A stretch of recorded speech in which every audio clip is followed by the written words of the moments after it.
Hey Naturals, how are you? I'm your favorite American English teacher, Gabby, and I am so thrilled to be here with you to help you with one of the most common English mistakes that I hear even intermediate and even advanced English learners making. So, it is time to stop the confusion, to stop this problem, because it really isn't so hard to fix. You can do it just by watching this quick lesson. So, if you're ready to improve your fluency and your confidence, then let's go.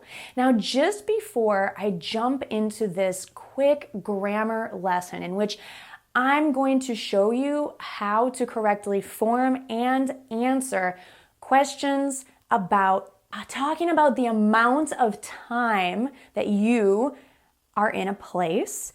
I want to tell you that if you are ready to learn more, you can get all of my best tips in one easy to download ebook called the English Fluency Formula. You can click right up there on the card to learn more about how to download it right now, or also there's a link in the description of this video right down there. Awesome. So I'm going to begin with the problem. Now, I've gotten a lot of emails asking me about how to ask about the amount of time. I've also gotten a lot of your comments in my YouTube videos about how to ask about the amount of time, and I've seen a lot of English learners making this mistake, talking about the amount of time they have been living somewhere. So the problem is when you're asking a question, you're not using the right words or you're using too many words. So this is actually a correction that you can do by simplifying what you're saying. So the mistake would be to say, for example, how many time have you been here? Or how long time have you been here? Or maybe you're using a completely different tense, like how long are you here? When you really want to ask, how long have you been here? Now this can be really confusing because when you say, how long are you here? That means in the present, that it's the present tense, and it means, for example, if I am visiting New York City and I have a window of time where I am in New York City that is 1 week. And let's say I arrive on Monday and I leave on Sunday. And today is Tuesday. And someone asks me, how long are you in New York City? I would say, I am in New York City for 1 week. Then they might ask me, how long have you been here? I would say, I have been here for 1 day. Because remember I said I arrived on a Monday, today is Tuesday, and I leave on Sunday. I hope that's clear. Okay, if that's clear as can be, let's move on. So the correct way to ask someone about how long they have been here, in my example, 1 day in New York City, is exactly what I just said. I just gave away the answer. How long have you been here? How long have you been here? Now listen carefully, because when I say it slowly and clearly, it's so nice and easy, right? How long have you been here? You could understand me or anyone who speaks like that. But a lot of native English speakers are not so easy on the ears. So I want to show you a secret. This is how native English speakers will ask you. How long have you been here? How long have you been here? Got it? Good. Let's move on. One of the incorrect questions was, how many time have you been here?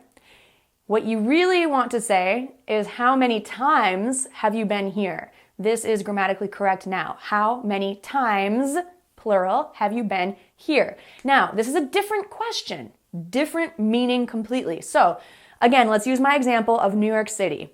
I arrived on Monday, today is Tuesday, and I leave on Sunday. And you ask me, Gabby, how many times have you been here to New York City? Well, let's see. I went to New York City when I was about 20 years old. I went to New York City when I was 22 years old. I went to New York City about 3 or 4 other times. So, how many times have I been to New York City? About 6 times. Maybe more actually. But let's just say I've been here 6 times. Yes, we use the same verb tense. I have been here, but we're talking about specific instances that started and ended over time, but they're in the past. I visited and then I left. So I've been here 6 times. Got it? Good. Let's move on. So if someone asks you, how long have you been here? Let's say you just moved to the United States somewhat recently. A lot of my English learners would answer, I have been here since 2 years ago. But this is not correct. You're mixing up 3 different correct sentences, and 3 correct sentences together does not make a correct sentence. It makes an incorrect sentence. So I have been here since 2 years ago is completely incorrect. I think I understand what you mean, but that's because I'm an English teacher, right? Other native English speakers might be a little confused. So one option that is correct is to say, I have been here for 2 years, or I've been here for 2 years. Another option that is correct is to say, I've been here since, let's see, what is 2 years ago?